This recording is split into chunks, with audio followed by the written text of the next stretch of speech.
Pénurie, manifestations monstres et une monnaie qui ne vaut plus rien. Depuis 2014, le Venezuela connaît une crise qui fait plus de 120 morts en 2017 et entraîne la même année l'exode de 600 000 Vénézuéliens. Comment en est-on arrivé là ? Pour le comprendre, il faut d'abord remonter 15 ans en arrière. Il y a 15 ans, le Venezuela, détenteur des plus importantes réserves de pétrole au monde, est le pays le plus riche d'Amérique du Sud.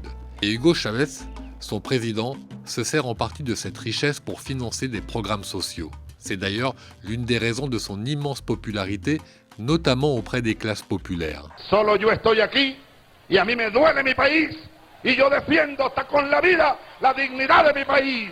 Mais en 2013, Hugo Chavez meurt et c'est l'un de ses amis et conseillers qui lui succède, Nicolás Maduro. La democracia es el poder de las mayorías. Nicolás Maduro, élu sur la promesse de continuer les politiques de son prédécesseur, n'a jamais été aussi populaire que lui. Et depuis son élection, sa cote de popularité baisse pour atteindre 24% début 2017, avec une légère remontée en décembre. L'une des principales raisons de cette érosion, c'est la baisse du prix du pétrole. Car comme on l'a dit, l'économie du Venezuela et la plupart de ses programmes sociaux reposent sur l'argent du pétrole. Du coup, avec la baisse de son cours, le gouvernement doit supprimer des aides sociales et perd ainsi le soutien d'une partie des classes populaires. Todo el peso de la ley. Et puis, le Venezuela est aussi rongé par d'autres problèmes dont Nicolás Maduro est jugé, à tort ou à raison, responsable. C'est le pays du monde où l'inflation est la plus forte, 2610% en 2017. Un pays aussi où les denrées de base comme le riz ou la farine, généralement importées, ont tendance à manquer. Ahorita logré comprar este pancito. Tenía días que no comía pan. Porque cada vez que llegaba se acababa el pan. Nunca podía comer pan. Hoy compré estos pancitos, gracias a Dios. Et puis il y a la violence. 89 homicides pour 100 000 habitants en 2017, ce qui ferait du Venezuela le deuxième pays le plus violent du monde. À mesure que la cote de popularité de Nicolás Maduro s'effondre, l'opposition au gouvernement s'organise. L'une de ses principales revendications, que le président quitte le pouvoir. De grosses manifestations anti-Maduro ont lieu en 2016 et l'opposition demande la tenue d'élections anticipées.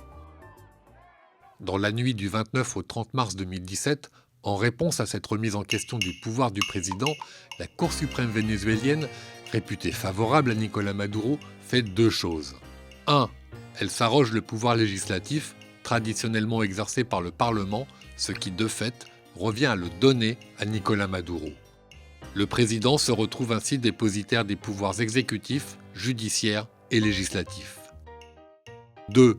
Elle supprime l'immunité dont bénéficient les parlementaires, ce qui ouvre la voie au gouvernement pour déclencher des procédures judiciaires contre eux. L'opposition dénonce alors un coup d'État et menace de lancer un immense mouvement citoyen de résistance. Les États-Unis, l'Union européenne, les Nations unies et une dizaine de pays d'Amérique latine lui emboîtent le pas. Conséquence, le pouvoir recule avant de recommencer 4 mois plus tard.